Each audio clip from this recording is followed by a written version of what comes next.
Hello students, welcome back. In this video, we are going to learn about Electronic Spreadsheet Advanced in class 10th IT. And as per the syllabus provided by the CBSE, the main learning outcome for this chapter starts from analysis using data scenario and goal seek. In this video, we are going to cover with the theory as well as practical, but today we are going to complete only the starting topic, that is consolidating data and create subtotal. So let's start.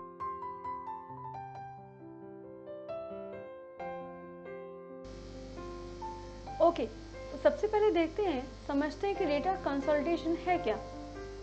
As you can see here, data consolidation allow you to gather together your data from the separate worksheet into the master worksheet. इसका मतलब क्या है? See, if you are working with a separate sheets, suppose आपका data sheet 1 में है, कुछ data आपका sheet 2 में है, and you want to make the summarized sheet from the basis of these two sheets, then you have to do with the consolidation of data. इसमें करता क्या है? This function take the data from the series of worksheet or workbook and finalize the summarized sheet. और ये एक summarized sheet create करता है. चलिए करके देखते हैं इसमें कि हो क्या रहा है. Okay, let's come and you can see this is a spreadsheet of OpenOffice and here I have taken some sample data. यहाँ पर मैंने कुछ sample data लिया हुआ है जिसमें कुछ sample data है. Suppose UT1, यूनिट टेस्ट 1 होते हैं स्कूल में. तो जैसे सपोज हमारा डेटा है यूनिट टेस्ट 1 के लिए, हमने लिया है कुछ रैंडमली, कुछ सैम्पल के लिए कुछ बच्चों के नाम हैं, कुछ सब्जेक्ट हैं मैथ, साइंस, आईटी. और अब हमने क्या किया, देखिए यहाँ पर हमने ये जहाँ पर डेटा एक्चुअली है इसको हमने सेलेक्ट किया and on the very corner यहाँ पर आप देख रहे हो कि यहाँ पर हमने इसके जो रेंज लिखे होते हैं उस रेंज का एक नाम दे दिया है. Simply any name you can give, that is range 111. Okay, and in the same way यहाँ पर जहाँ पर हमारा UT2 का डेटा है, that I have selected again and I have given the range here, that range 2 to 2. Simply after that I am going to show you that what is going to do if I use consolidate function here. For using so the consolidate function, you simply go to data menu. Data menu में आप देख रहे हो कि यहाँ पर आपके पास एक ऑप्शन है consolidate. As soon as you click on consolidate, see this type of dialog box will be coming on your screen and here you can see the function. Function में by default आप देख रहे हो कि function है sum. Okay, but only sum is not there. See, there are many functions जो भी आप अप्लाई करना चाहते हैं इन दोनों अलग अलग रेंज ऑफ डेटा के ऊपर. आप जो भी फंक्शन अप्लाई करना चाहते हैं like count, average, maximum, minimum, that all you can do. अभी हम बेसिक फंक्शनैलिटी को समझते हैं तो हम सिर्फ सम लेकर चलते हैं. Okay, now this shows the range, but अभी आपके सामने दिखाने के लिए मैं इन सब चीजों को डिलीट कर दे रही हूँ. With the very fresh will take the data. Okay, now you come here, this is the main part, that source data range, and click here. You can see whatever the range we have created just before, that all are showing here. Like range 1, इसको लिया हमने, इसको add कर दिया. In the same way, range 2 we have taken here and make it add. और इनको हमने add कर लिया. Fine. You can see the data come up like this. And after that, this is asking for copy result 2. See, अगर आप कोई दूसरा range बना के देना चाहें या लिख के देना चाहें कि आपका डेटा कहाँ पर आना चाहिए, that's fine. Otherwise anywhere in the worksheet you can just simply click a cell. Now you can see here one more option is present. Click on this more option. You can see row label, click on that. Okay, and column label, clicked on that, and link to the data source, click on that too. That's all. After that you simply now click on OK. Now you can see the changes. यहाँ जो आप changes देख रहे हो इसको observe करते हैं. This is 125 here how it is coming, हमने इन दोनों रेंज के ऊपर कंसोलिडेट सम अप्लाई किया था. तो इन the same way here you can C in the same series, in the same manner here we have another list, another series where this in the same sequence name and the subjects are there. Let's check it out. This is 125. How it come that marks of Abhishek in UT1 is 80 and marks of Abhishek in UT2 is 45 and we done sum, that is 80 plus 45 is equal to 125. अब हमने वहाँ पर link option भी click किया था. चलिए देखते हैं कि what is the use of link. And suppose you want to make the changes in 45. After some time आपको ऐसा लगता है कि नहीं इसके मार्क्स 45 नहीं थे, क्लेम होता है कि 55 थे, तो हम इसको कर देते हैं 55. नाउ द प्रॉब्लम इज कि आपको लगेगा कि क्या ये चीज़ें हमने कंसोलिडेटेड लिस्ट बनाई हैं वहाँ पर भी इफेक्ट होगा. Let's see, I am making it 55, pressing on enter.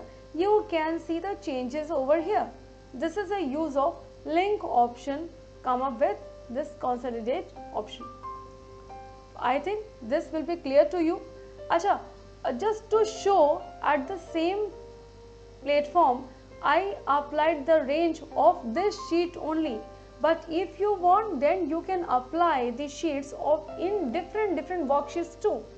हमने यहाँ जो डेटा रेंज लिया है, हमने आपको जस्ट सामने के सामने चीज़ें शो करने के लिए यहाँ पर एक ही शीट के अंदर, एक ही वर्कशीट शीट 1 के अंदर हमने UT1 की लिस्ट ली है, UT2 की लिस्ट ली है और उसका कंसोलिडेट अप्लाई किया है. But if you want then you can use the different sheets. Suppose you have the UT1 list in sheet 1 and you may have the UT2 list in sheet 2, then you may process the same thing in UT3. Again it will work. Okay, अब हमारा next topic है subtotal. That we are going to create a subtotal. But subtotal create करने से पहले हमें ये देखना होगा कि what is the use and what is the functionality of this subtotal here. As you can see, subtotal is a function listed under the mathematical category when you use function wizard. अगर हम ये सब total insert पे जाके functions के अंदर ढूंढेंगे या मिलेगा हमें, तो there also we can find. But इसका जो यूज़ है ये इतना ज़्यादा है, इसका फंक्शनैलिटी इतना डिफरेंट है कि ये आपको सेपरेट डेटा मेन्यू में भी मिलता है. तो we can use it from the data menu. थोड़ा सा और देख लेते हैं एक्चुअली सब टोटल करता क्या है. एक्चुअली सब total is the dividing any content to the group, and as per our requirement we can create a group first, then do any calculation over the group on the numeric data. तो let's see, चलिए इसको भी करके देखते हैं कि क्या हो रहा है यहाँ पर. Okay, we are coming back again and we are going on the separate sheet. Yes, here you can see हमने यहाँ पर कुछ एग्जाम्पल लेकर रखा हुआ है. लाइक एग्जाम्पल में कुछ प्रोजेक्ट बने हैं और उन प्रोजेक्ट की कुछ सबमिशन डेट्स हैं. Like these are the submission date and these are the project head and these are the subject, that the projects are about what subject and the cost कि उस project को create करने में कितना money amount use हुआ है and what are the scores, उस project को क्रिएट करने में कितने पॉइंट्स मिले हैं. Okay, randomly as the project heads are submitting then we enter the data one by one. But after a time, after submitting all the projects, now we want to summarize it and I want to just make a subtotal that for the particular subject physics, what the total cost so that I can send it to the department. Okay, fine. Like इस तरह का कुछ काम होगा. तो हम क्या करते हैं? Individually, this is very difficult to find out that especially एक particular subject के लिए कितने कैंडिडेट ने सबमिट किया है, कब सबमिट किया है, उसकी पूरी डिटेलिंग क्या है, उनका कॉस्ट क्या है और उनके पॉइंट्स कितने जनरेट हुए. But this will be making too easy by the use of subtotal. तो let's do here. First of all I am just selecting all the data from here. Again go to data menu. अभी हम जा रहे थे data menu में, अभी हमने use किया था कंसोलिडेट, अब हम यूज करने जा रहे हैं सब total. You can see here and simply click on that. After just clicking this type of dialog box will be appear on your screen. Here you can see group by. This is very important. That will do all the function. Group by, here all the headings that you have mentioned in your list, in your range, in your sheet, that come up. Here you can see submission date, project head, subject, cost and score point too. Now on what category, on what heading I wish to make a different groups. Suppose मैं चाहती हूँ subject के basis पर different groups create हो जाएं, तो I have clicked on subject and now I want कि हर subject में सब्जेक्टिव पता चले कि कितना अमाउंट पे किया गया है, यानी कितना खर्च हुआ है बच्चों या कैंडिडेट की तरफ से, उनका टोटल होना चाहिए ताकि हम उस डिपार्टमेंट को भेज सकें जिस डिपार्टमेंट का ये प्रोजेक्ट है. फाइन, तो सबसे पहले देखते हैं cost.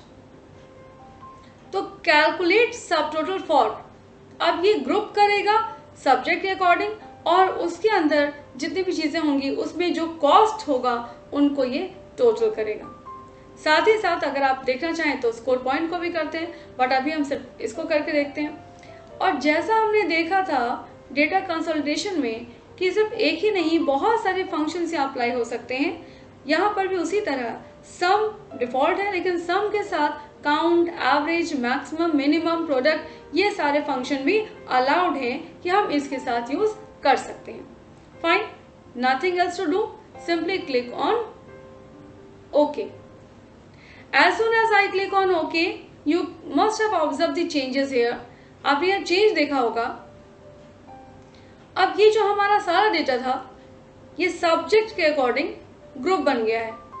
Here for the subject bio, now it gives all the detail with the reference of biology subject at the first only, that Aman submitted the project on 5th and he paid the cost of rupees 1500 और इसको score point मिलता है 8.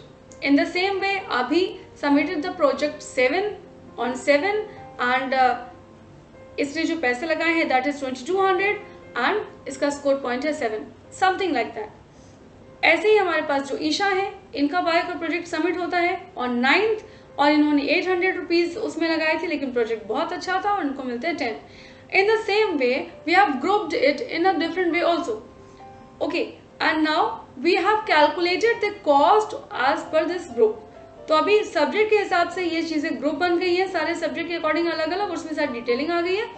और यहाँ पर ये जो cost है, इन कॉस्ट का आप देख रहे हो सम भी हो गया है क्योंकि हमने सम फंक्शन अप्लाई किया था. Here you can see. Okay, once again we are just changing the group and the subtotal. Again go to data, again go to subtotal. Here you can see. अब हम लोग suppose subject के basis पर ना करके हम suppose ये देखते हैं कि प्रोजेक्ट हेड वाइज कि कौन से प्रोजेक्ट हेड ने क्या क्या से डिटेलिंग दी है और उसने कितना कॉस्ट बेयर किया है और उसको टोटल कितने पॉइंट मिलते हैं. फॉर डूइंग सो हमने ग्रुप कर दिया प्रोजेक्ट हेड वाइज और उसके बाद हमने कॉस्ट के साथ उनके स्कोर पॉइंट को भी ऐड कर दिया. और सपोज हम इनमें सम करना चाहते हैं. Now simply click on okay. You must have observe some changes. अब ये जो हमारा सब्जेक्ट था ये सेपरेट हो गया है और हमने जो ग्रुप बनाया इस बार वो प्रोजेक्ट हेड वाइज था. सो यू कैन सी कि अब यहाँ पर जो एक हमने प्रोजेक्ट हेड्स लिए थे उन्होंने क्या क्या किया है. अभी ने इस डेट को ये बायो प्रोजेक्ट सबमिट किया, उसमें इनका इतना पैसा लगा है. इन्होंने 7 को ही फिजिक्स का भी प्रोजेक्ट सबमिट किया है और उसमें इनके इतने अमाउंट लगे हैं और total score point. So as a project head जो अभी हैं उन्होंने किस किस प्रोजेक्ट पर काम किया है और उन्होंने कितना पैसा लगाया है और उनके टोटल स्कोर पॉइंट कितने बनते हैं. These all we can see and we can observe and we can calculate as per this record. तो this is all about subtotal. Subtotal में हम एक्चुअली ग्रुप बनाते हैं और उस ग्रुप के अंदर जितने भी आपके न्यूमेरिक डेटा हैं उनके साथ बहुत तरह के फंक्शन हम अप्लाई करके उनका टोटल या सब टोटल बना रहे हैं. This is the use of सब टोटल. आई होप ये दो चीज़ें डेटा कंसोलिडेशन और सब टोटल आपको क्लियर होगा। रेस्ट जो भी सारी फंक्शनैलिटी है उसको हम अपने अगले पार्ट में देखेंगे। Thank you.